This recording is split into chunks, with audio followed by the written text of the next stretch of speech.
if you're not able to use the easy form, a lot of us probably won't, especially once you start to get these higher dollar value loans. What's happening is you have a lot more employees, right? If you have a $2 million PPP loan, that means that you had pretty high payroll costs, which also means you had a lot of employees. And the likelihood that we didn't have some employees leaving during this time is pretty low. So what we're trying to do now is we're trying to say, okay, we understand that keeping headcount will help us maximize our PPP forgiveness.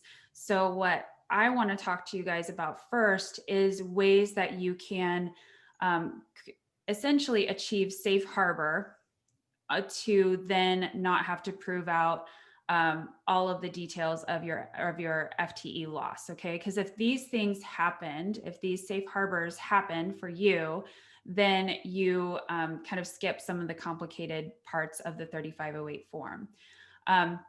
So we're going to go over what those are, and the first two are really similar to the EZ form. Okay, so we did see the first one is that if you did not reduce your employees or average paid hours between January 1 and the end of cover period. If you didn't do that, you can check a box on the 3508 form and it saves you from having to prove out all of your FTE calculations. The other would be shut down, if you were shut down, similar to what we talked about, due to a health ordinance. And then the third one would be if you restored your headcount. So if you let people go between February 15th and April 26th, because that's when the pandemic started and you were seeing the writing on the wall and you knew you had to kind of let some people go in order to preserve cash flow. And then you got a PPP loan after that.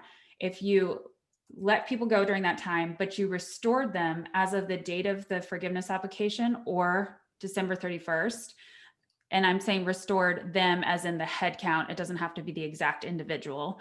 If you did restore that head count, then this is also a way to achieve safe harbor.